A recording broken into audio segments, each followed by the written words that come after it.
Well, anyway, thank you all for coming to the March North Houston Space Society meeting. I think to get started, so we're going to have a few opening remarks. Greg Stanley is going to give us an update on the latest space news. And then we have some recipients of the NOVA Spotlight Award here. Particularly, can bacteria produce power in a microbial fuel cell? So looking forward to hearing about that. And we're also going to have another speaker who's on the way, but they're caught in traffic, so they'll be here in a little bit. And then an update, not on NERVA, but on basically nuclear rockets. That's going to do. So I just wanted to go back to this picture real quick and highlight a few things. So that right there is the Bishop airlock. Anybody know where the Bishop airlock is now? Okay. It's in space, the final frontier. That's true. It's right there. So we all got to go see the Bishop airlock before it launched at NORAD, and that was kind of cool. Upcoming event is down here. We have Trent Martin, who's a vice president of Intuitive Machines. The machine's kind of hidden right there. But they are landing a private probe on the moon later this year. And they also recently went public. So while they haven't quite been to the moon and back yet, their stock has. So with that, let's go ahead and hop over to the space news. Okay, get started on the space news. Covering roughly the last month since our last meeting, which was March 11th. This is March 11th. It was about a month ago. What's coming in these highlights? First of all, I took a brief update on DART, which was our planetary defense test. We've talked about that every other time. It's just a little bit of a quantitative information coming back on that. Some stuff on the International Space Station, a few problems they've had, some other miscellaneous news. We'll spend a lot more time actually on the Blue Origin, making kind of a surprise announcement about making solar panels on the moon. They're saying they have the ability.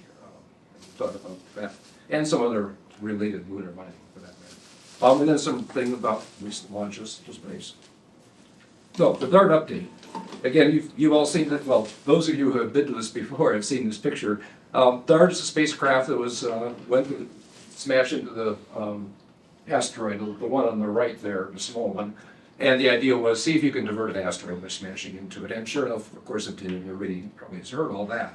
But we got back some more information from some papers published in Nature earlier this month. They decided that actually it ended up ejecting about 1 million kilograms of rock, Dimorphos, a small asteroid there. Now that sounds like a lot. It is a lot. Of course, that's out of the 4.3 billion, but still, it was enough to make a significant dent in its orbit. The other thing is it formed a tail, and that's shown kind of up in the upper right-hand picture. This is kind of an aggregate picture here. It looks more like that. It looks a lot like a comet now. And it turns out that not everything with a tail is actually a comet. And they've wondered before how these things got started, and apparently there have been a few other asteroids that had collisions like this, because there are a few asteroids that have tails like that. They calculated that the recoil from the ejected material probably increased the effectiveness of the DART craft by about a factor of 4. Meaning you got two things crashing together. You transfer the momentum of the fast-moving small ship to the large asteroid.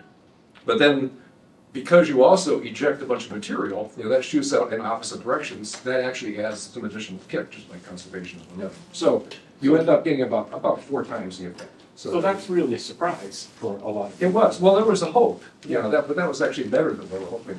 Okay, It was a good thing. great. So that was the good news there.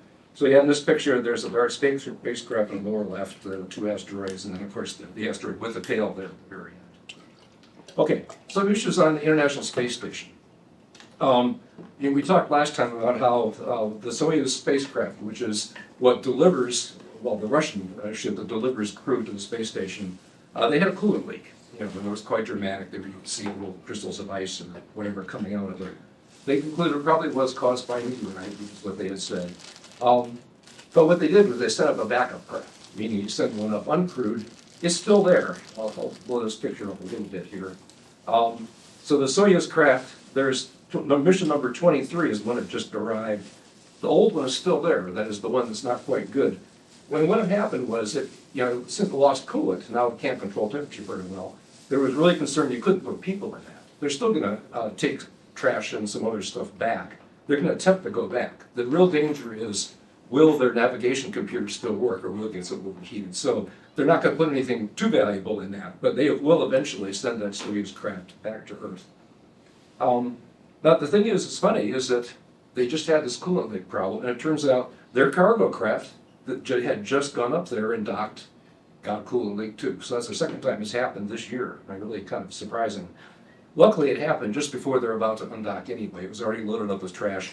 Those cargo craft do not return to Earth. They just vaporize in the atmosphere. You're breathing parts of it right now. So that's already been replaced and it's been ejected in Progress 83, which is the latest cargo craft that's there, which again is a bigger picture. You can kind of see where there's the Russian half of the station down here on the right-hand side, where you have the manned craft like the Soyuz, and you have the cargo craft. And then the left-hand side of this picture is where you have the American side, the western side. Okay, some other problems on the orbits. The space station, they had to raise the orbit again. This time they were avoiding an Argentinian commercial satellite.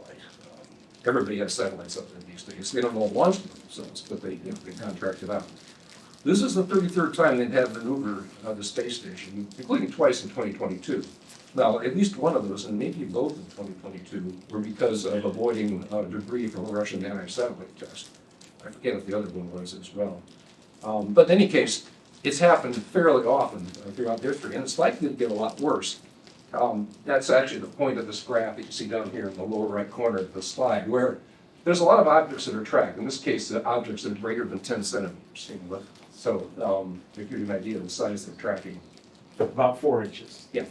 So, and this is plotted as a function of the year. And of course, what's interesting here is notice the active objects, meaning satellites, that's just shooting up exponentially right now, and it's going to go, catch up even above the total, today's total, fairly quickly, just because of all the satellite constellations going up, like Starlink. The Chinese are going to put up one. There's OneWeb. There's just so many of them out there now. They're going to take off. So the net result is there's just a lot of crowding up there. There's a lot of chances that things are going to happen. So what are we going to do about it? Well, there's been a lot of proposals, but not much has really been done yet. Part of the problem is that most of the satellites actually are up higher, even the ones in low Earth orbit. Most of them are up higher than the space station. So what happens is, over time, the orbits decay. There's still a few particles of air here and there. That's enough to slow it down. The orbits gradually decay, and then they come down, and they encroach in the area of fairly sensitive ones, and big ones, like the space station. So the ideal would be when you reach the end of the life of your satellite, they have propellant that they normally use to continually put themselves back up in a higher orbit, but eventually that runs out. And when that runs out, that's when the danger is. So what they'd like people to do is, when they deorbit, do it fast. Basically, slow down a whole lot, come crashing down through that lower layer, and then get into a satellite, or get into the atmosphere and burn up. So that's the goal. There isn't much to make that happen yet. Now, a lot of the big commercial operators they can do this. That's not too much of a problem. Starlink, for instance, that's part of the normal plan. But a lot of older satellites, they've been up there a while, and they may not have this. Now, it's interesting because we're talking about here the satellites that have propellant. Not all satellites have propellant. A lot of the really small ones, the CubeSats, they may have some, they may not, but they have other means of also slowing themselves down. One they just tested out, I think it was last year, it might have been a European test. They basically tested just sticking out a little antenna-like thing when they get to the end. And just that extra bit of air friction is enough to slow it down faster, so that it'll, maybe within a couple of weeks to a few months, it'll end up coming in and getting out of that danger zone. And there's another one, the satellites that were put up by this company called Swarm, that was actually bought by SpaceX. They do Internet of Things communications with small things. They're the ones that have the ham sandwich sized satellites, and they're flat. And so visualize, if you're trying to stay in orbit as long as you can, you have the narrow edge facing the direction you're going, so you're not hitting too many air particles.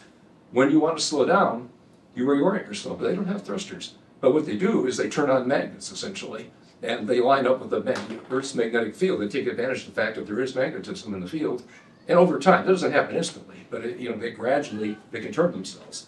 And once they turn themselves, and then the flat side is hitting a whole lot more air molecules, again, they come down faster. So there's a lot of ways to address how do you deorbit quickly, but it's a problem that really has to be solved. Okay, some other miscellaneous news here. Okay. Rocket Lab, they're the ones, the small rocket launcher that started in New Zealand and now they're in the U.S. They didn't initially recover their boosters, and that's really been proven to be economically essential. If you want to compete in space, you pretty much have to be able to reuse your equipment. And so what they did is they were going to recovery by nets, having a helicopter catch them in a net. And they almost got it one time. They got it in the net and they dropped it. And the last time they tried it, it didn't work at all. But actually, luckily, they re-examined what they had that dropped in the sea, and it turned out, actually, it's okay. So they decided the sea recovery is good enough. They're officially giving up on trying to recover their boosters with a net. And what they'll focus on is making sure that anything that's sensitive to corrosion, that they will beef that up a little bit, change the metallurgy, whatever they need to do. And maybe also put a little bit extra flotation devices just to keep things from getting so wet.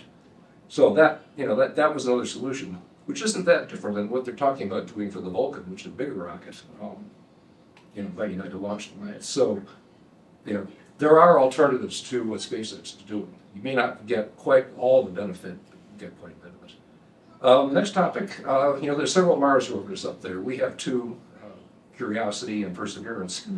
The Chinese had put one up last year, and it had worked, it was working quite well. But it looks like it didn't survive the northern hemisphere of Mars.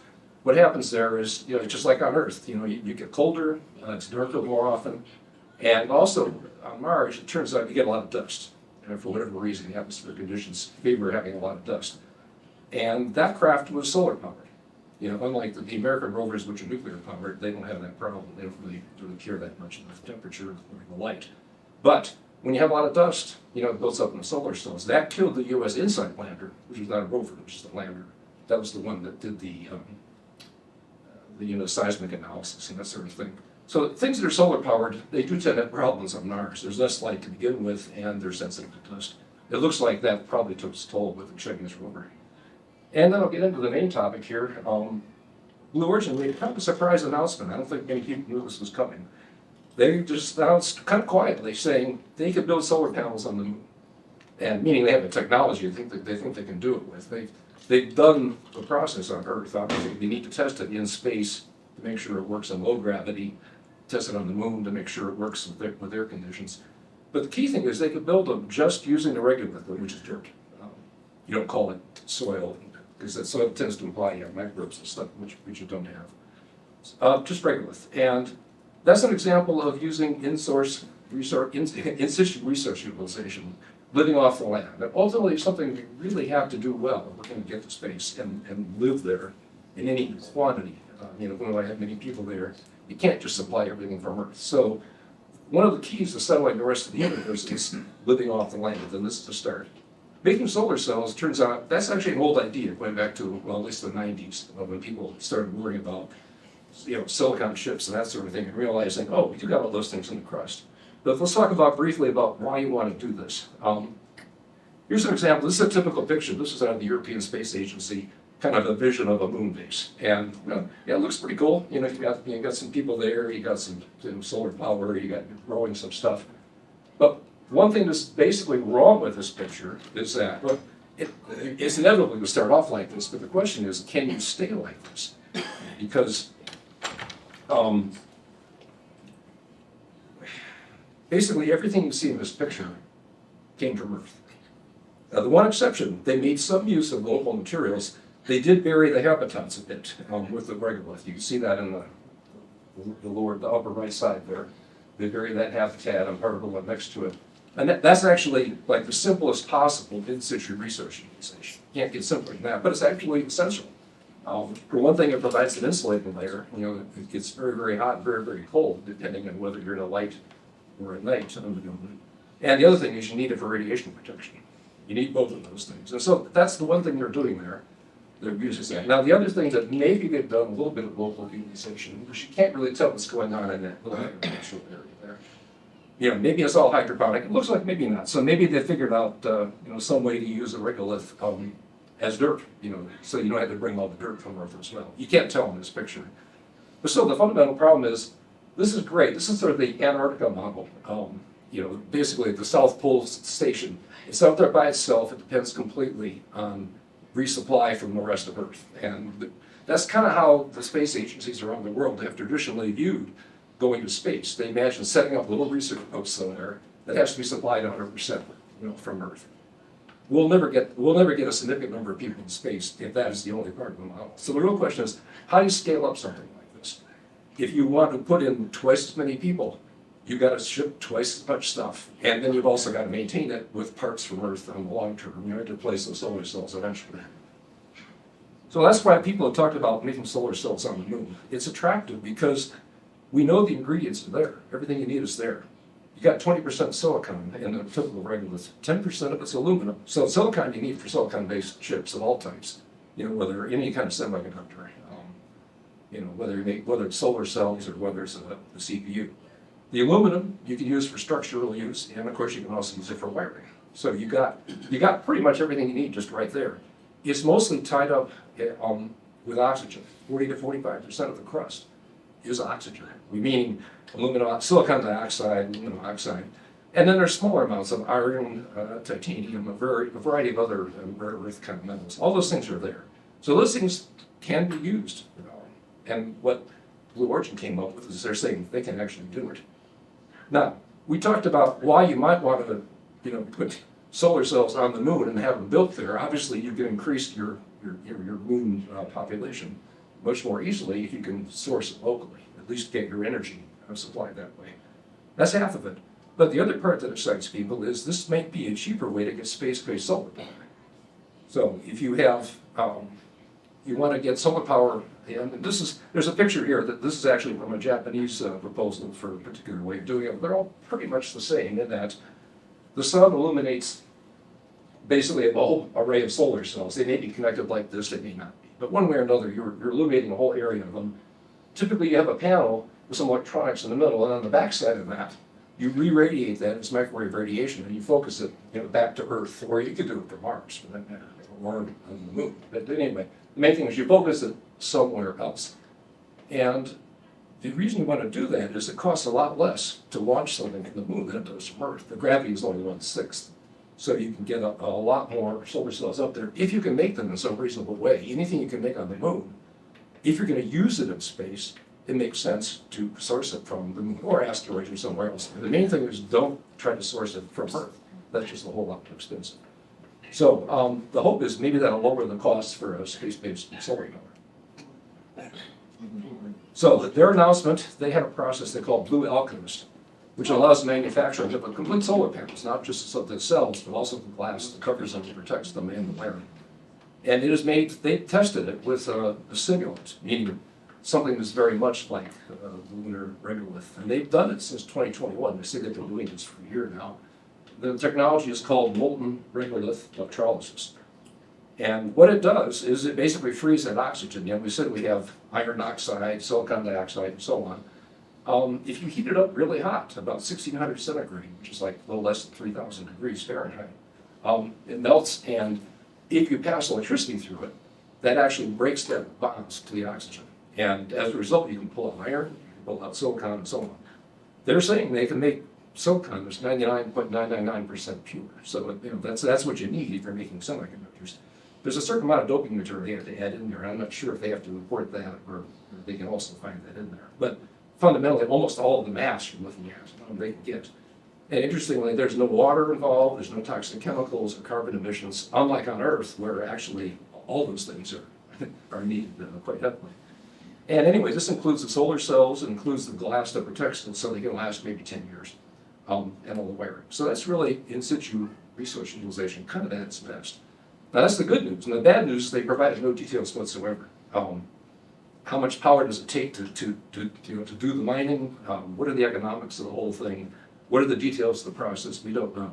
On the other hand, just the fact that they said it's molten regolith electrolysis, we do actually know quite a bit about that because that's been studied for a while, and I'll get to that later. But the key thing is, this has just been done, and it was done independently, NASA didn't, or anybody else. Nobody else funded this, they just did this on their own.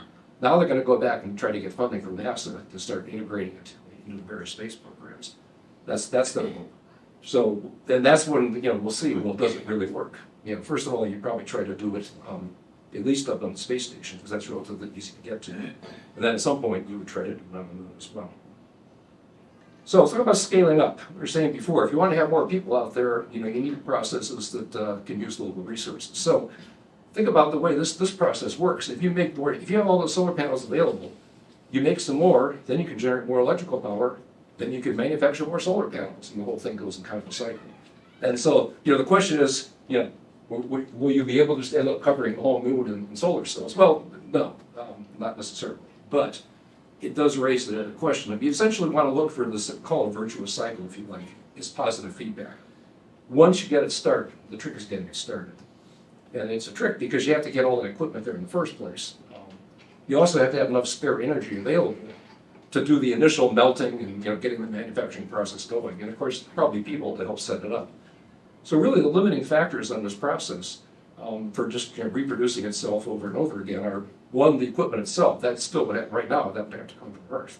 And the other thing is, of course, you can have human effort in setting it up and probably for maintenance. I mean, nothing stays automated, runs remotely forever. So you need something.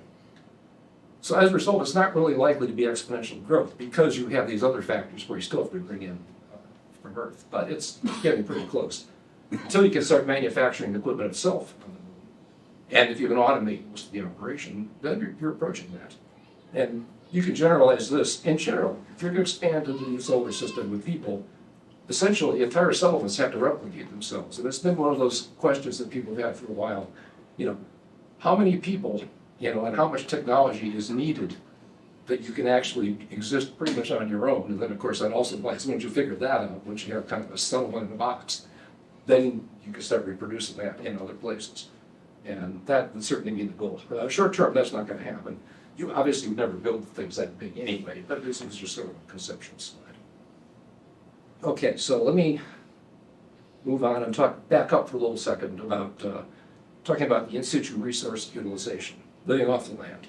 As I said, really, settling space is about cost, and SpaceX has gone a long way in reducing cost to get to space. And if Starship when that really finally works, they're going to reduce cost quite a bit. That was a necessary condition to actually settle space. But it's not sufficient. You also have to be able to figure out how to live off the land, because even with cheaper launch costs, it's still going to be pretty expensive.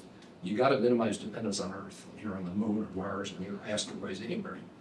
And that will enable expansion into space. So we've talked about a lot of these other examples in the past. Getting oxygen out of the Martian atmosphere. That was actually a test that was done on the Perseverance rover, just because that was there. And it was about the only shot at getting it. So they proved they can do that. There's a possibility there. The atmosphere is carbon dioxide almost exclusively. You can break the bonds of that carbon and oxygen and pull out the oxygen. We talked last month about mining asteroids. And actually we talked earlier about some lunar processes as well for doing that. Other examples, taking water. There are deep craters at the lunar South Pole that probably have water ice in them. There's enough evidence that you can actually get that relatively easily. And of course, you obviously need it for drinking, but also you can electrolyze that to make oxygen, and you can react it further. Well, you can use the oxygen as propellant, and you can react it further for other chemicals. Even at a more basic level, just paving, building structures, and protection from radiation. That's an obvious use of in situ resource utilization. Those are probably the first things that would be done. And yet, to make a side comment, the main manned space programs don't even plan for that yet. What happens is, there's almost like there's two parts to NASA. There's the part that does the big showy projects, like getting people to the moon and then on to Mars. But they don't actually use any of this stuff. They're just kind of assuming the Antarctic outpost kind of. And then there's all this other research that NASA is funding for doing all this other kind of stuff, the ISRU, which ultimately is going to be a lot more important than the showpiece, get an astronaut to Mars kind of thing. Well, agriculture was one more example, just turning away with and using this. So, how do we do the regolith electrolysis? What the heck is that? This is what Blue Origin is using, and it turns out there's another Houston company that's actually doing this too. It's a variation on something called molten salt electrolysis. It's been around for 100 years. And it's used for aluminum, magnesium, and rare earth metals. Not all of it, but it's a significant process in all of these. The idea is, in their case, you have molten salt. It has to be pretty hot to be molten in the first place. And you pass electrical current through a bunch of ore that is submerged in that salt. And the electricity, just like we're talking about Blue Origin, it breaks down the oxygen bonds to the metals. And one way or another, you end up pulling out the metal. So the Earth applications, of course, they don't care about the fact that you're freeing up oxygen. That just goes out into the atmosphere. Or worse, actually, because they use anodes and cathodes, the anodes that they use are made of carbon, and actually they end up generating CO2. So actually, it's kind of bad that way. Anyway, this has been studied. This process has been studied for use that way. The European Space Agency, for some reason, went into that approach. They're looking at using calcium chloride as the salt, on the moon. But on the other hand, NASA kind of went a different direction. Basically, inspired by some MIT research back in the 1990s, someone just said, just melt the regolith and use that as the electrolyte. Don't bother with having salt or any of that other stuff. You don't actually need it. And that, in fact, is actually how some of the aluminum stuff is done, I think. Now, the reactor has to be specially designed to handle this. It has to be kind of self-heating, meaning you pass the electrical current through it, and the heat from that and the electrolysis, that in itself is enough. Once the reaction is started, it just keeps on going. But the other issue is, how do you contain all this? If you got something that's 3,000 degrees Fahrenheit, your average material is not going to hold that. Well, this is something that they are borrowing from the aluminum industry. You simply use the ore itself as the outer material, the refractory material, which protects everything else from the heat. So basically, you start heating stuff up, out at the outer edges, it ends up refreezing, and solidifying, and that pretty much is your wall. So it's actually easy to contain that way. So what are the technical challenges of this process, though?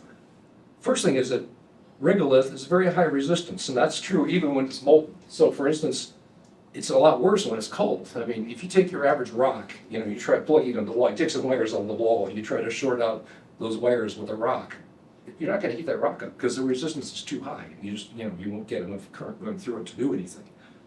So starting the whole process up, that's tricky. So the cold start says you have to have a lot of energy there to get the whole process going, to get it hot enough in the first place. Then, of course, the molten material is a problem. What do you do with it once you got it? Now, this diagram here shows, on the right-hand side here, shows the way things work. You got electrodes basically at the top and the bottom. Think of this thing as a cylinder with a big plate on the top and a big plate on the bottom. And one end of it, you get oxygen coming on. In this case, it's the top on the anode. The other end, you're getting the oxygen out of the iron or silicon in this case. And so it's falling to the bottom. So you have essentially liquid metal down here. So you got to figure out how to get it out. And that actually, I've looked through just skimming, some of the papers that come out on this stuff. That turns out that's a tricky step. How do you do that? You could do it as a batch. You can heat the whole thing up and then just let it all cool back down. That's incredibly inefficient from an energy standpoint. You put all that energy into heating stuff up and then cooling it back off. But everything has been done pretty much at a lab scale in this molten regolith technique. So that's still a problem for them. You want to have some kind of a pipe or something to let the liquid metal come out, but what do you make that pipe out of? Well, it turns out, again, you just use frozen regolith. So they're still working on that. That's sort of a not really completely solved problem. And that's why you wonder, well, what is Blue Origin doing? They apparently are putting their solves on this stuff. So, life of the electrodes is an issue. Separating the products. In the case of most of the other processes for aluminum and so on, they use salts that specifically absorb what they want, like aluminum. Here, you're going to end up getting iron and silicon and everything else. You got to separate that stuff somehow, and nobody says how they're doing that. It's really not very clear. And then, as I mentioned, batch processes not very efficient. We want to do continuously. Again, not clear. So there's a lot unknown, really, about what the origin is saying. But they're not the only company doing this. There's a company called Lunar Resources. They're here in Houston. They're also doing this, and they are going out, maybe in 2024, they are sending a prototype reactor to the moon. And its goal is basically metal extraction, iron, aluminum, magnesium. They've done this with private capital and with funding from the National Science Foundation and NASA. So they've gotten funding for this. As I said, 2024 is their goal. They're looking at this thing you're looking at here, what they call the reactor, which is where the reactions would occur. It's about a meter, 3 feet diameter and height. And what they would do is they would collect the regolith with a small rover. Their goal is to process maybe 100 kilograms in 24 hours. And to do that, what has to get delivered to the moon is about half a ton. And they've worked out, they think the Griffin lander, which is one of the moon lander companies that's working on this, they've been working with them, and this is their vision of what it's going to look like. So you have the Griffin lander, which is, that's a general purpose thing for getting stuff down to the moon softly. And then they're expecting actually a rover to collect, basically move the regolith around. NASA's apparently providing that with some other project they're doing. And then, I'm sorry, the excavation and the truck, they're two separate devices, but apparently NASA is doing these with some other companies along the way.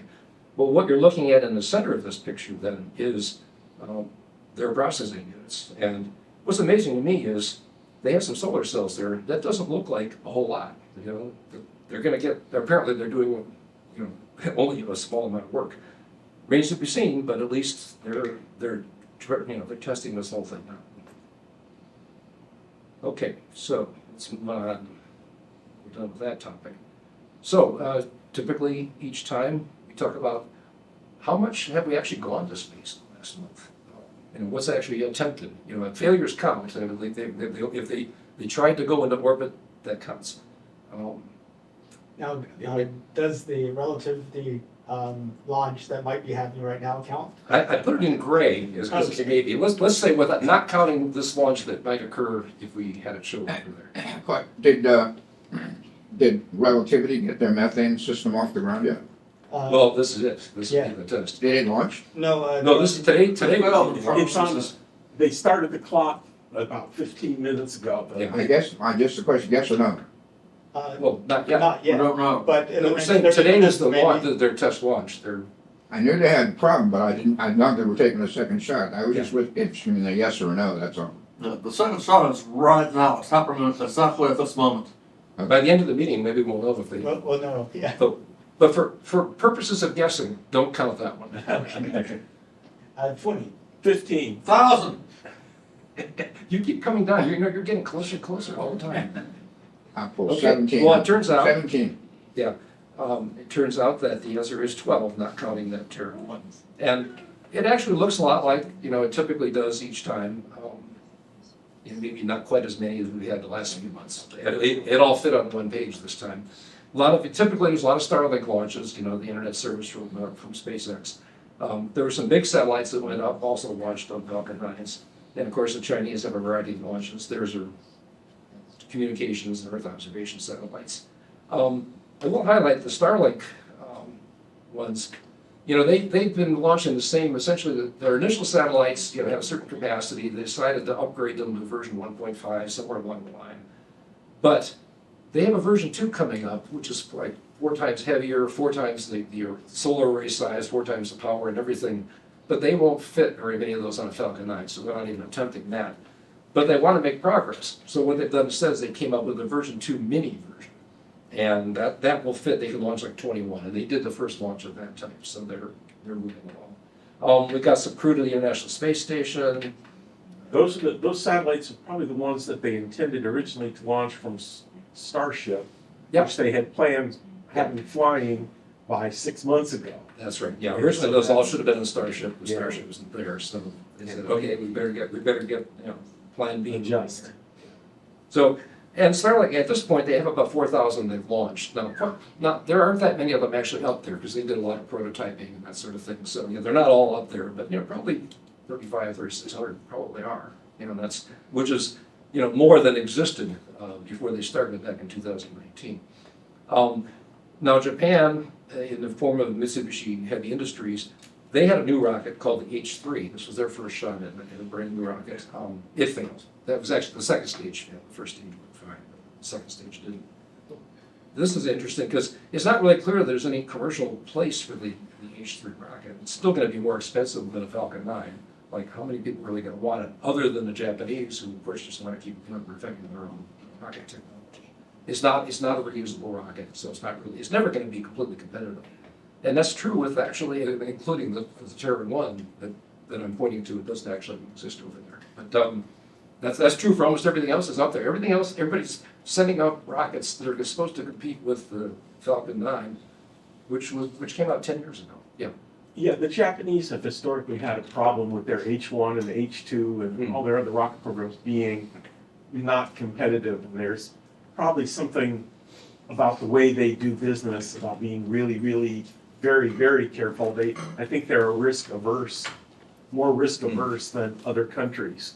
Could be. And so consequently, they end up with things that are very, very expensive, and thus not market competitive. Yeah. Kind of, I guess, okay, so and then the Chinese, they belong to a couple satellites too, so that pretty much covers it in their presentation. Any other comments or questions? Yeah, I have a question, Greg, for you. Yeah. On that March 1st launch, go back one slide. That launch was provided by Boeing, and it's actually your item 2 on that checklist that I sent you. Oh, yeah. It wasn't Boeing, no, it was. No, this was not. Yeah, it was SpaceX. Well, That's there coming, was- no, that Boeing Starliner thing, that is coming, but this was not it, this was just a, in fact, Well, I can prove it by that, I should have mentioned, this picture I showed of the space There's station. the Cygnus. Yeah, well, And there's no boat. these crew dragons that are up there, this was as of March 3rd. There's, this is, if you look at the URL that I have on the bottom of the slide here, there's a site at NASA that gives you a current representation of what's actually up there right now. This looks like it's computer generated, I don't think it's a picture, but it will be kept relatively current, and this is reflecting the 2 crew dragons that are up there right now. They always keep them there as long as they Okay, so can. that's Crew 6 then. That's So right. Crew 6 was launched on Wednesday, wasn't that March 3rd? And it got there on Friday? Just yesterday? Well, there's always the question of what time zone you're in, so you can't take with anything more accurate than a day, I wouldn't take too seriously. Okay. But it's, I believe it's item 2 though on our checklist. Yeah, and it is coming. It definitely is coming. It's just not there. Not there yet. Maybe June or something. I forget. Do you know? I know that the publicly announced date is June. That's what I was thinking. Yeah, I mean, who knows when these things actually happen? But I was at ISDC some years ago talking to the scientist, Dr. Robert Forward, and he was telling me about a way to deorbit satellites where you basically just unspool a thin conductive wire. At the end of the life of the satellite, you unspool this long, thin wire that'll be a couple 100 feet long, very fine wire, and as that wire, as the satellite goes through an orbit around the Earth, it cuts through the Earth's electromagnetic field lines, and that causes current to flow. And in addition to just the plain mechanical drag of the wire, this generation of electricity also causes the satellite to deorbit more quickly, with the bonus that it gets some extra, a couple amps of electricity to use for final tasks that need to be done before deorbiting.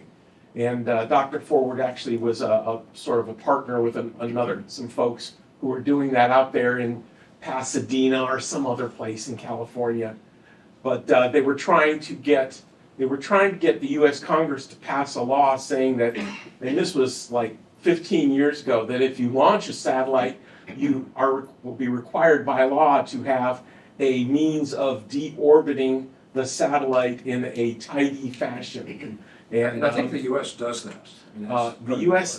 did that. They didn't. I don't think they ever actually passed the law, but they did start doing it as a best practice. And now the next hurdle is to get the international community all to agree with doing that. And there are varying degrees of resistance to tidying up one's mess. Yeah. Well, yeah, the Chinese are the worst at that. They leave whole first stages up there. But, Well, Greg, I think we probably need Yeah, to move on to the. okay, so let's. Good. The 64th Science Engineering Fair of Houston was held on February 11th at George R. Brown Convention Center. There were about 1,000 participants there, 7th through 12th grade, with about 800 projects in a variety of categories. You can see a picture at the top, and I couldn't find a picture on the website of the actual presentations, but I did find one from 2019 to give you an idea of what what it's like. The North Houston Space Society actually had an opportunity to choose 10 projects that were consistent with the vision of what we want to promote, which is people living and working in thriving communities beyond Earth and using the vast resources of space for dramatic betterment of humanity. We identified, before I get to that, I should say we had some judges. We had Keith back there. Christian's not here today, but we also had Robert, who actually put together the award packet. So I really appreciate their work. But they had to go through all those projects to find things that we wanted to put the spotlight on. And we found 7 projects. You can see the list of them here. They're in alphabetical order by project name. Today we have 2 of them that we want to give a chance to share with us more about their project. So let's see. Okay. So I should also say February 18th was the award ceremony, and we were able to recognize the 7 projects and 11 people at the award ceremony. So that was fantastic. And as I was mentioning, we got 2 of them here today, and I'd like to have Ria come up and talk about her project. So I'll flip over to her presentation. So thank you, Ria. Okay, well, hello, my name is Ria Waga, and this was my project. Tuning of strategically placing fuel terminals throughout the galaxy will prove to be beneficial to the primary and payload stages of a rocket. Now, before I begin, I will clarify that when I say galaxy, I actually mean solar system, because right now galaxy isn't very attainable. Even solar system wasn't attainable considering my research. So I can clarify, I mean solar system.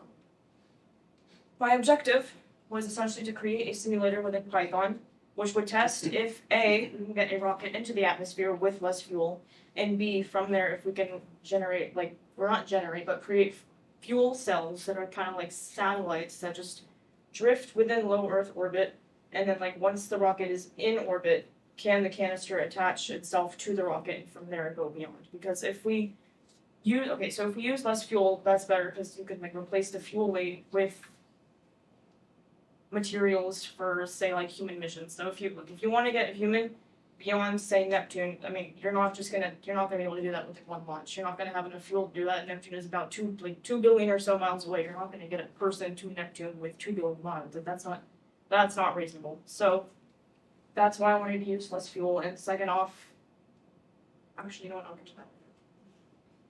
This was my hypothesis. So my way of thinking was if we use less fuel, the rocket won't be able to get into the atmosphere, but that was actually proven incorrect with the simulator that I used. However, that could be flawed because the simulator that I used, it was a package within Python called RocketPy, and that created a lot of problems for me, which you will see later.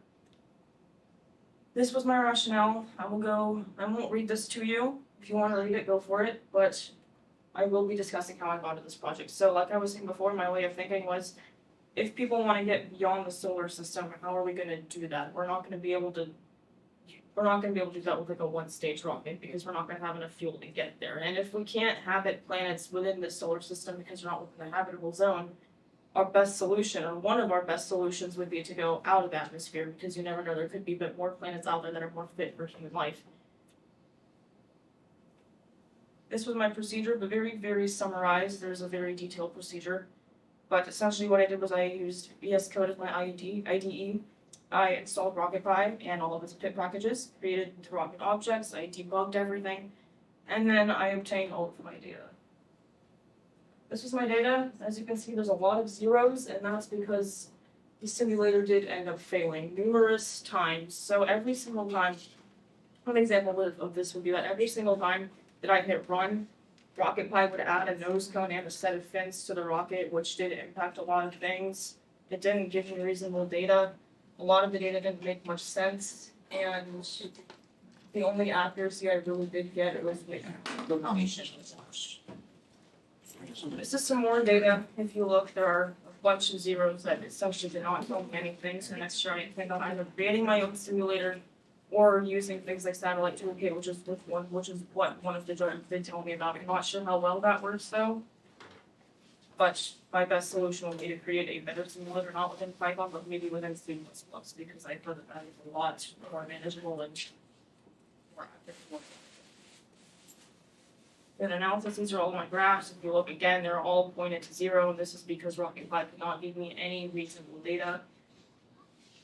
The one graph I got that was not pointed to 0 was my energy graph. So as you can see, the potential energy steadily decreases, and that is because it started obtaining data once the rocket was at its peak orbit and then come back down. And the reason I put this graph was really the only reason I could determine that the rocket is able to get into the atmosphere with less fuel, because it got to the very peak of the atmosphere, and then once it started descending, it started getting data. So that's how I know that it is possible for a rocket to get into the atmosphere with less fuel. Of course, it would have to be lighter than usual, or not than usual. The rocket would have to be lighter, and within the simulator, the rocket was lighter. So essentially, what was happening was we had like a 3-foot paper body tube on top of like an RS-25 engine, and that's a lot less heavy than an industry level rocket. So that could have skewed my data, and it probably did skew my data, so I'd have to retest that next year for more accuracy. But if I went off the data I have now, then I could use like my launching point as already out of the atmosphere rather than get out of the atmosphere and then from there attach fuel cells. I didn't get to test the actual fuel cell part of my project this year, that was what I intend to do next year. This is my conclusion. It presents an idea that could maybe work for how I would attach a hypothetical fuel cell to a rocket. So if we want to have rocket fuel drifting in the atmosphere, how's it going to stay in the atmosphere? That's one problem that I have. Another problem that I have is how are we going to launch it? Is it going to be like a satellite floating around? Is it going to have computer systems integrated within it? Like, is it even going to work? Can the canister attach itself to the rocket and from there go forward? Is that going to work? How am I going to simulate it? How much would it cost? Would it have like emissions? So there's a lot of problems with this, but I intend to overcome those with future research. That concludes my presentation. Does anyone have any questions or things I can clarify? So if you have any questions. Do you plan to continue Yes. on this topic? Okay. And what are your next steps? My next steps are figure out how to simulate this accurately. I definitely don't have the resources to put something out of orbit. I can't do that with what I have. The most I know is my rocketry, and I can't do that with this. So figure out what kind of software I'm going to use to create the simulation. Like I said earlier, the only thing I really know about is C++. I know how to code in C++, and at my district science fair, a judge told me about satellite toolkit. However, I don't know how it works, and I don't know if they can solve what I want to test. So, yeah. And so now that I know a rocket can get out of the atmosphere with less fuel, is it even reasonable to assume that I can have these fuel canisters floating around in space to then attach themselves to the rocket and from there go beyond the atmosphere? How far can a rocket go with this amount of fuel attached to the rocket at this location? So I have to figure out how all of that would work. But mainly I just really have to figure out how it would simulate it. Thank you. So Rion, looking at where orbital. did you place within NSS? And did you place in the morning session? And are you going on to any other fair with your project? I'm not going on to another fair. What was the first part of your question? What category did you have with NSS? And did you place in the morning session? I was in the aerospace engineering category. I didn't want to do computer science because I didn't want my code to be judged. I wanted my idea to be judged. Is that And so you were Aero, Yeah. AERO? Yes. Okay, did you place in the morning session? I did not place for any place awards. I only received this award. Well, thank you. That is an interesting project. So have you given any thought to the fact that, we're talking about essentially orbital fuel depots? Yeah. And the notion would be, have you looked at, identified particular orbit altitudes that would be of interest or orientations that you'd say would be of more economic or, say, military interest for this idea to be applied to? The most I thought about this year was having these fuel canisters float within the atmosphere of the Earth. I just didn't know how reasonable that would be, and then just district fair, and another idea was that I'd be managed by a judge, which was Lagrange points, so like, if you wanna like put a fuel canister at a Lagrange point, and then get the rocket to that point, and then from there the canisters onto the rocket, like goes farther. But the thing is, I don't know much about Lagrange points, like research them further, and I also don't know, like, yes, the gravity is will be pulling on this canister from multiple directions, but will it really stay there? And are there like weight limitations, or how much food can be within the canister at this point? Is it gonna have like a computer system attached to it? Is it gonna know how to attach itself to the rockets? There's a lot of problems with that too. What I really have to figure out is, how is this canister going to work? Is it going to be automated, and like what is it made out of? How the fuel is going to be there? Do I want nuclear? Do I want this canister to be solar powered? Is it not going to be powered by anything? So there's a lot of other things. Okay, thank you. Rhea, Yes. I can answer your question about Lagrange point L1. It's a very stable. Okay. It has a 2 kilometer diameter sphere. If your fuel tank is in that sphere, it will remain there. Any recommendations on how I can improve this idea? Real Steve online says you can attempt to simulate your building with closed water system, then migrate to an open underwater system. Okay. I don't exactly know what that is, but I will research that. Have you looked into using Kerberos or whatever some of those other existing simulators are? I have not. The only ideas I've had in regards to simulators is A, make my own, or B, again, just find one. I mean, I could make one based off of what I know, but that would take me a lot of time, so I'm sure that's something I'm gonna have to figure out the next month or so, so I can start my project for next year. Were you suggesting Kerbal Space Program? Yeah. Okay. Is that open access to the public? I think so. Well, it definitely is free to use. I don't know if it's free, but yeah. They had a version you could download for a couple of weeks, and it's free because they're coming out with a new version, so they were letting the new version out. So I went out and downloaded it, but I never actually looked at it. What's it called? Kerbal Space Program. You can build. With a K. You used it? No, I'm saying maybe we can share it. Like, what's your You can build like a rocket, see them launch, explode, make orbit. That's what's good. Yeah. I know people do big complicated mission simulations with it. I mean, including going to other worlds and, There's a lot of YouTube videos. doing out there. tankers. You might be able to create your your network of fuel depots and actually see them That's stock actually what out. I wanted to do this year with Rocket Pi, but then I found out later that within Rocket Pi, it's only really for high power model rocketry. I can't use a liquid engine. It won't completely leave orbit, and I found all of these things out after I started testing, which is why I couldn't get very reliable data. That's really awesome. We would love to hear an update as you get further along with your project. So, whatever, if there's some future time you'd like to come by and kind of provide an update, we'd like to hear that. So, well, thank you so much. We got a couple of things for you. So I wanted to present with you a North Houston Space Society patch, and also a book that was written by one of our previous speakers that you might enjoy. So thank you so much for coming.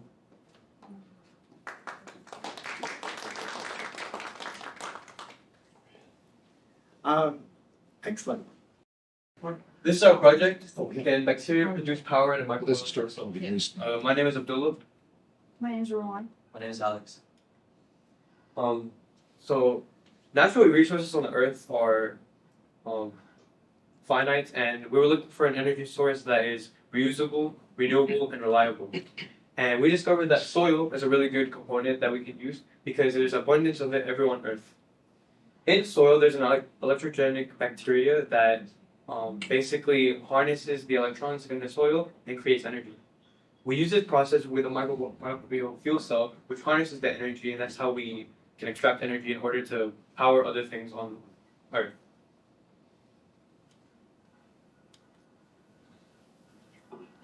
In our project, zeros. So we have the two microwave fuel cells, and then we have the digital monitor. We had two pads, the anode and the cathode. We had the 7 resistors. We had the LEDs, and we had the wires.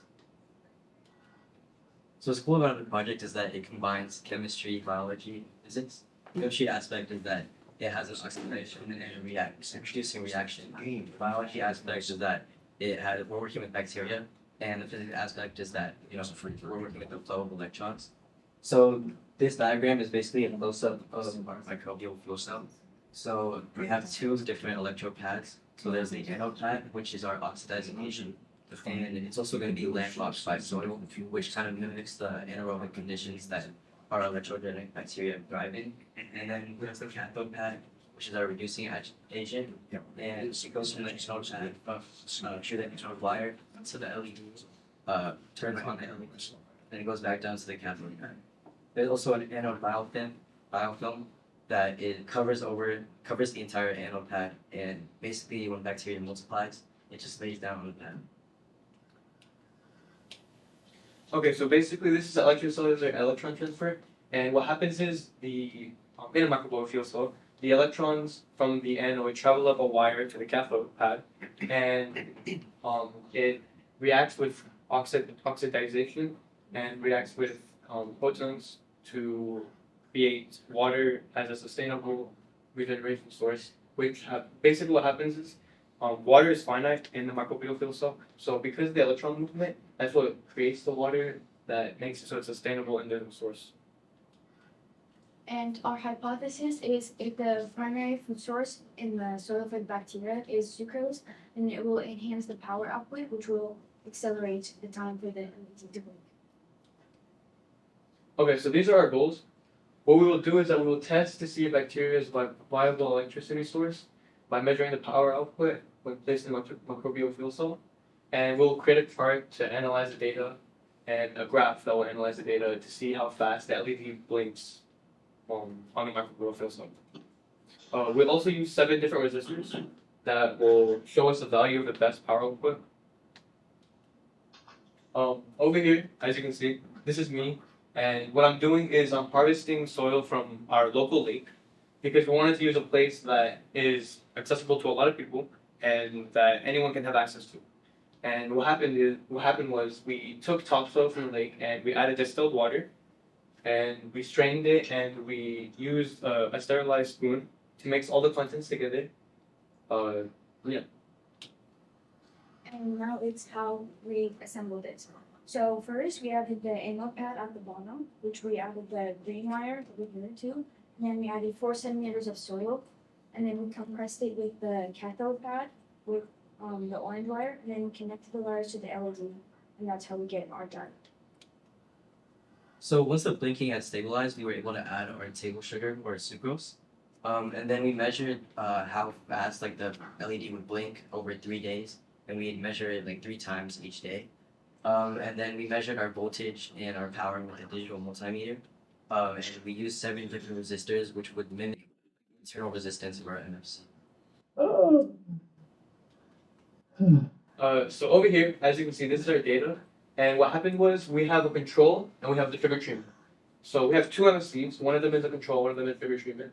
And what we did was we looked at a span of 3 days. And we concluded that the lowest amount of time between light flickering is 1.27 seconds. And that's for the control. And for the sugar treatment, the lowest is 0.75 seconds. So with the sugar treatment, the light blinks a lot faster than without. This is important because it shows that with sugar treatment, there's so much more prominent energy that's inside of the microwave fuel cell, and we can gain a lot of energy that with the sugar treatment than without. Over here, as you can see, this is another graph that's showing that the sugar treatment is 41% faster than the one without sugar treatment, and this is the rate of how fast the light blinks, and that's to show the power output. So this is a graph that shows our power and voltage, and you can see that the blue dots represent the control NFC and the orange ones show the sugar treatment.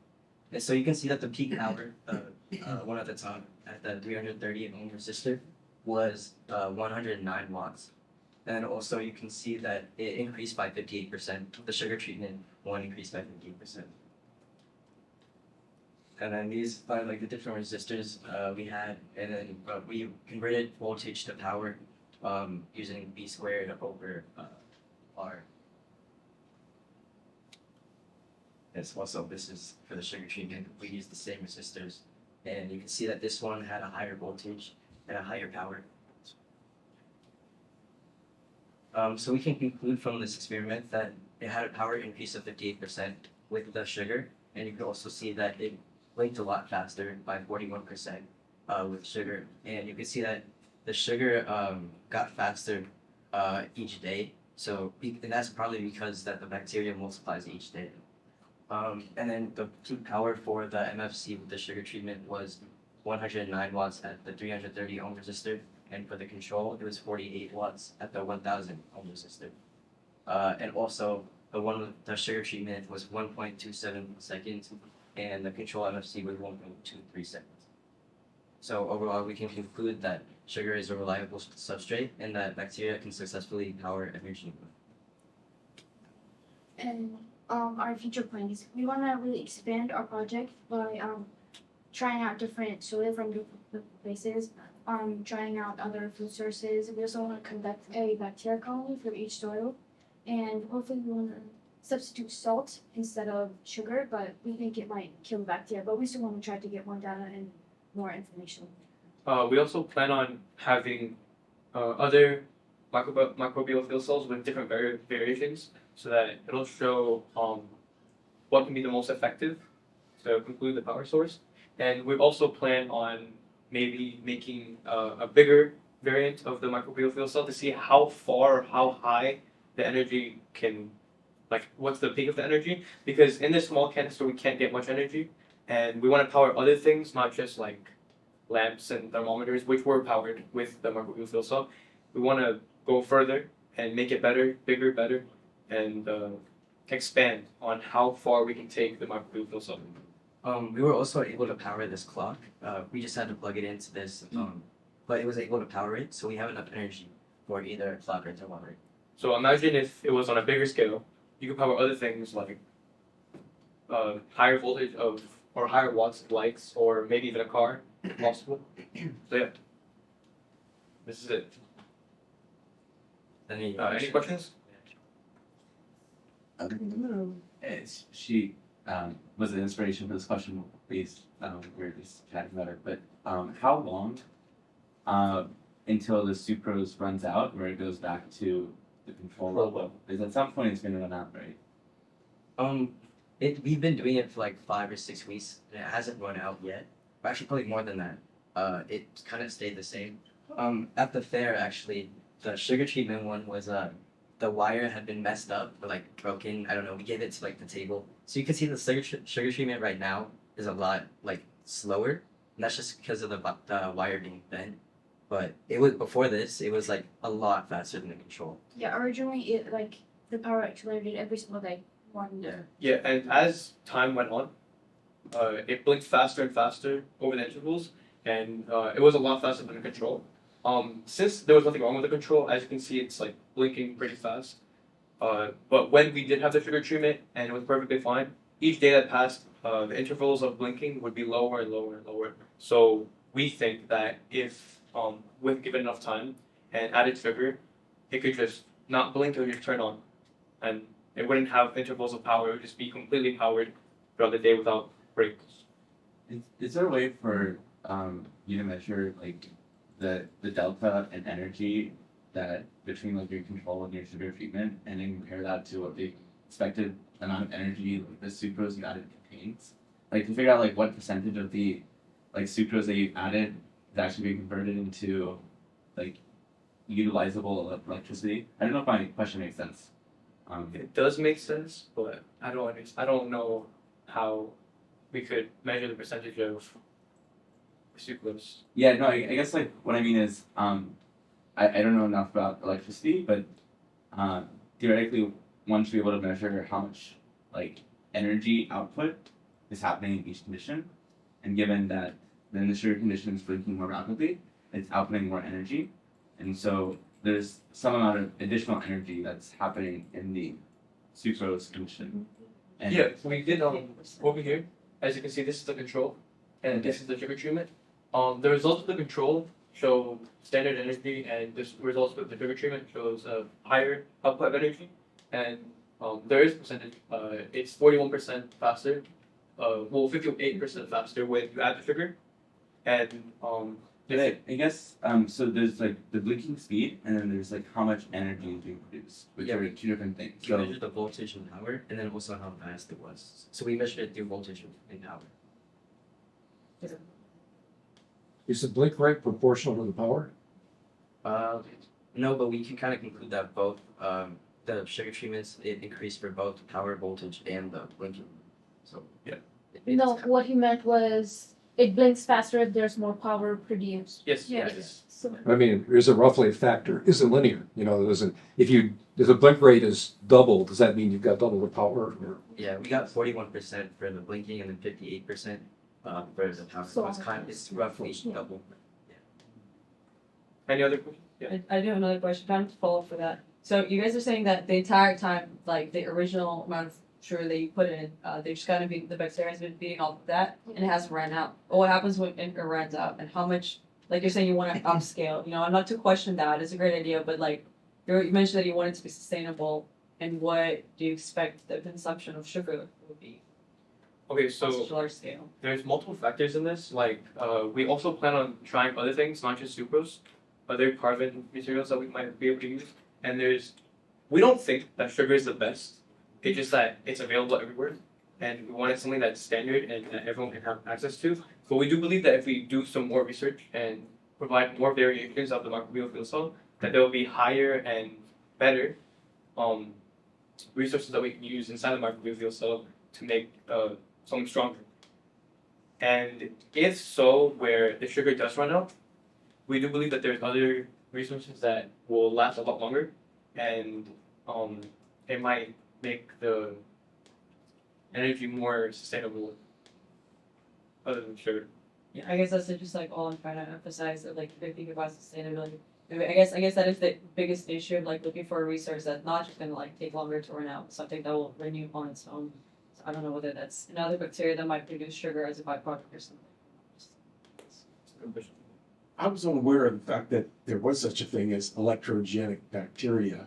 Yes. So I'm trying to wrap my head around that. The electrogenic bacteria produce electricity. Do you know what for? What it is they're doing with that electricity? Powering little tiny TV sets or what? Or, you know. So, soil has a lot of nutrients and a lot of different factors that can make plants grow. And I don't know why electricity is a byproduct of it, but there is like nutrition and stuff in there that makes life, right? And we can harvest this with using the electrogenic bacteria, because electrogenic bacteria is the only type of bacteria in soil that can actually do this. There is no other bacteria in soil that is possible in creating energy. And we even tried this and tested it, and it turns out that only electrogenic bacteria is available to create the energy source. And I believe that it is a variation of how soil is nutrient and how soil like provides life for other things, and it's just like another aspect of soil life. Okay, so it's really sort of the electrical output is sort of an accidental waste product of the metabolization process of the bacteria. So we can, I'm just thinking like, are we making life harder for the little bacteria stealing their electricity? Just wandering around saying, I don't have any bars. Who knows? Maybe. Yeah, maybe I can attempt that. So for the human body, right, the human cells, we use the cellular respiration, and we breathe in oxygen. Right. We eat, let's say, carbohydrates, get glucose, for example, and then we produce energy through the whole ATP kind of chemical reaction and all that. Carbon dioxide is the byproduct. But it's in that process, the cellular respiration, that the human cells get the energy. In the case of soil, you don't have oxygen, it's anaerobic. And under anaerobic conditions, you don't have oxygen as an oxidizing agent. So what they have evolved to is under the soil, you got minerals or other metals and all that. That's the electron receptor, that's the oxidizing agent. So these electrogenic bacteria, they actually end up as part of their cellular respiration to derive energy. The electrons actually flow to that. And so and there's a I think it's called an EET, extracellular electron transport and all that. Okay. This is harnessing that. So the electrode at the bottom is actually servicing as the electron receptor. Acceptor, because oxygen is usually defined electron acceptor for cellular respiration or the whole electron transport chain, but in the absence of oxygen, those electrons have to be accepted somewhere. Yeah. And Okay. that's probably what they're harnessing through the Okay. microwave. So, okay, yeah, this is pathway B. If you don't have access to pathway A, Exactly. yeah, this is the backup method. This is If the it works. anaerobic variant of the aerobic thing that human cellular cells use. Okay. Thank you. Thank you. Any more questions? What's that? I guess about your next steps in terms of the project, can you talk a little bit more about kind of timing and actions and what you plan to do next? Okay, so basically, at the fair, this happened. One of the judges came up to us and he had a really good idea, which was how to expand on the project. And one of the input tips that he gave us was, what if you were to take a pool, fill it up with soil, make a microbial fuel cell, and using the pool, which is really big by the way, you could power your house. And this is like possible because not only is the pool right next to your house, it's also on a high scale of energy output that it would be able to power your house. And it could even replace like solar energy, all those people trying to get on solar energy. This is like a new type of thing that could happen. And it's possible. Breweries as power generating stations. Exactly. The possibilities. Oh my gosh. Well, you could actually even guess. I mean, just based on the mass you've got there, if you're generating power in microwatt level right Yeah. now. And if you're trying to get to like 15 kilowatts to power a house, you got a lot of scale on it. I don't know if a pool would be big enough. I mean, you could do rough calculations saying how big would that pool have to be to power a house. I mean, this was able to power a clock at a moment. So, and it's not very big. So if it was a lot bigger like a pool, I also think that since it is bigger, the energy will get multiplied a lot faster because of how big it is and how much room there is. And with sugar treatment or a different carbon that we could use. And this is just with sugar. We think that there's other soil variations or other carbons that we could use that could make it even faster and even better. So this is just like a demo. You're looking at the rawest form of energy that we have right now. There's so many other ways that we can make this better, and we're planning on doing that for the years to come. So Yeah, and this one only has 2 teaspoons of sugar. So if we add more sugar, tablespoons, not teaspoons. So if we add more, like say for the pool, obviously we're gonna add way more, which is gonna make it work way faster and more power. Our next step would probably be adding glucose instead of sucrose, and adding like maybe five tablespoons instead of 2. to see how it would have an effect. Well, the other interesting thing to answer would be, what if you just compared it to some other biofuel? Like, what if you use that same soil to grow a tree and burn the tree? Which is still, you're just recycling the carbon. It's not, you'd say that didn't have an environmental impact in the long term. I mean, it would be an interesting comparison.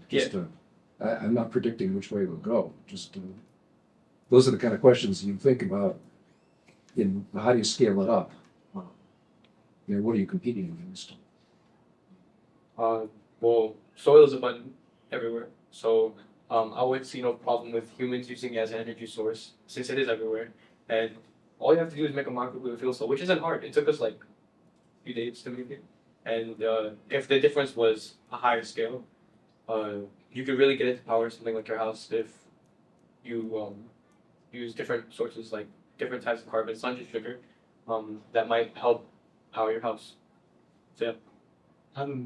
Have you all observed any differences in terms of ambient temperature and the kind of energy that's produced? We kept it in like room temperature.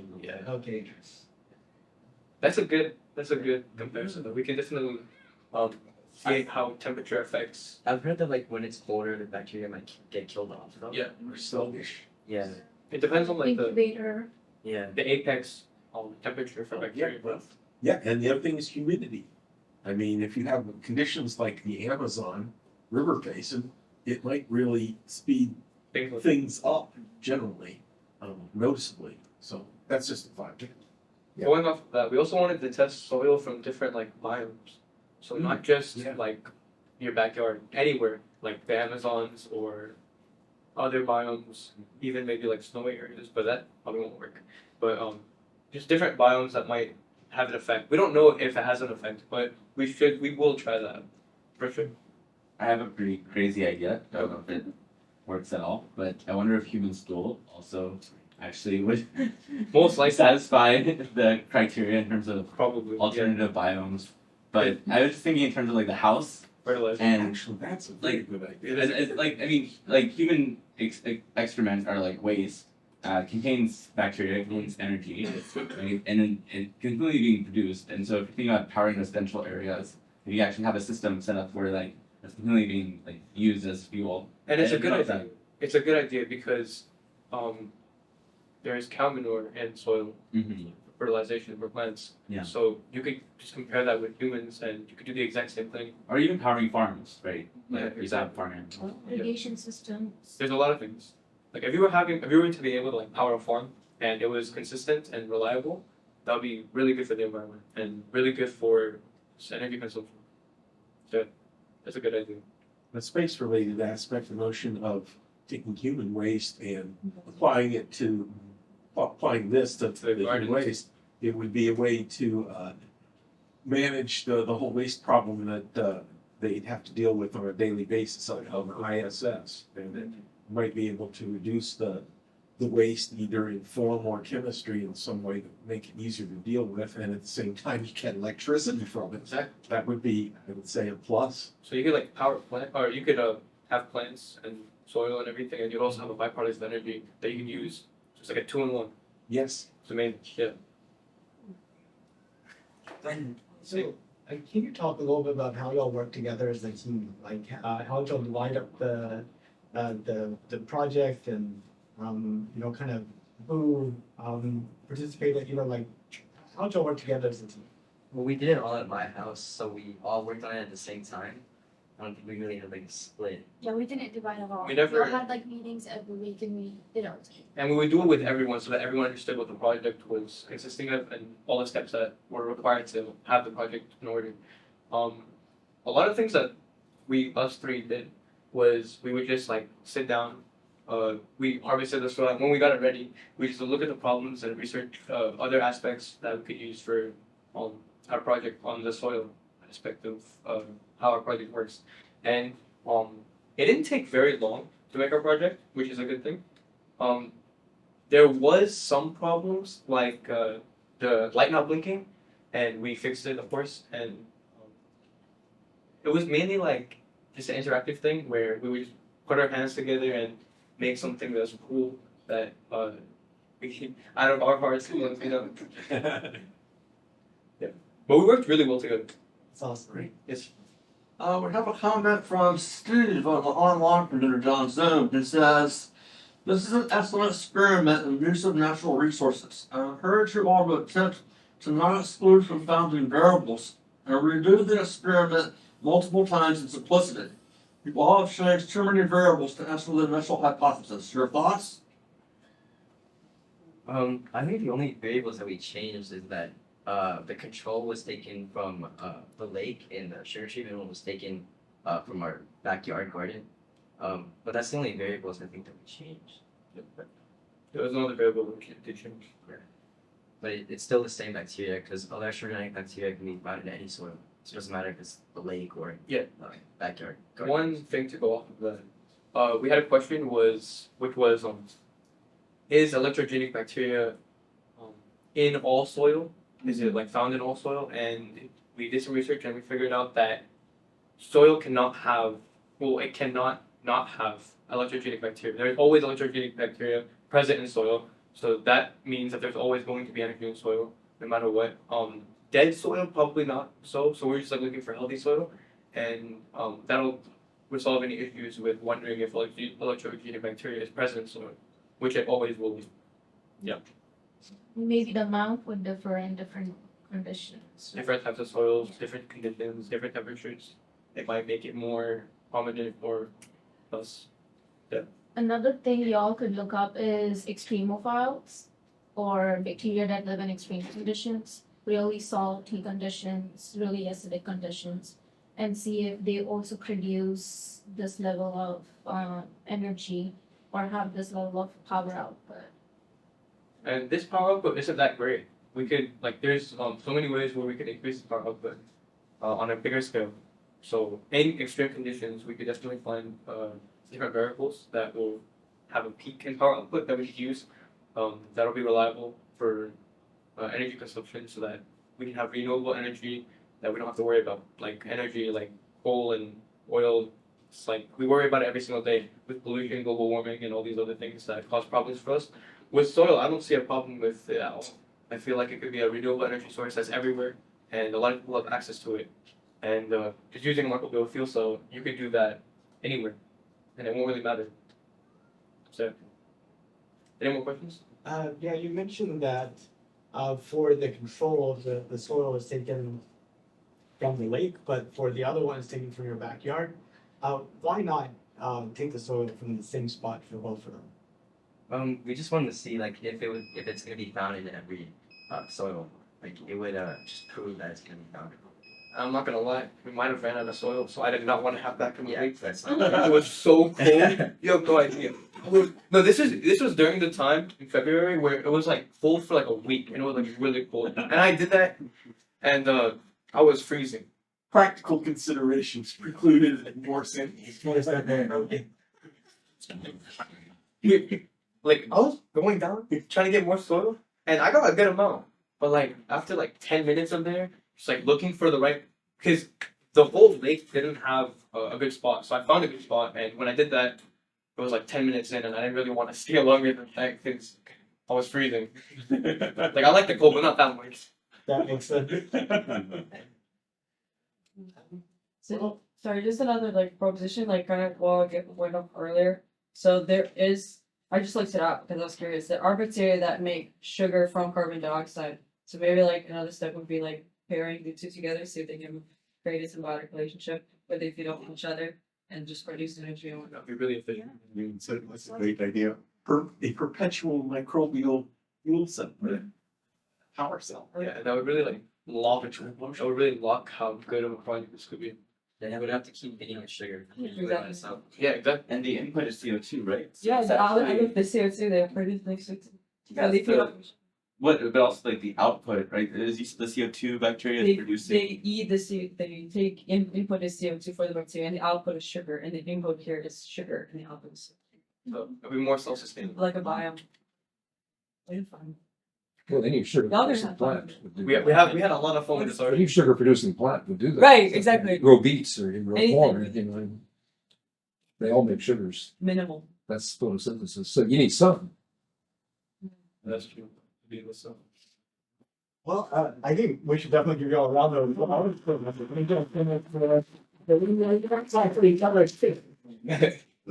That's good. I wanted to give each one of y'all a hat. So there you go. And also got a copy of this book as well. Please sign in. Sign down for 1 second. So If you sign the sheet, the defining sheet. Doug, I want to check out. Can we defer your updating? Awesome. So I think that's pretty much the end of what we have for the meeting. I wanted to get everybody up here to take a group picture real quick, if that's possible. And if people online can turn on your cameras, we can get you on the picture too. So if everybody online can turn on your cameras, we can. Everybody, come on up. Get a picture. Talk about that. Okay, a little bit of a close up. And okay, one selfie for me and to me being there. Okay. You definitely want to include the camera moment. There you go. Thank you so much. Thank you. Well, thank you all for coming. Our next meeting is going to be April 1st, and you're all welcome to come. And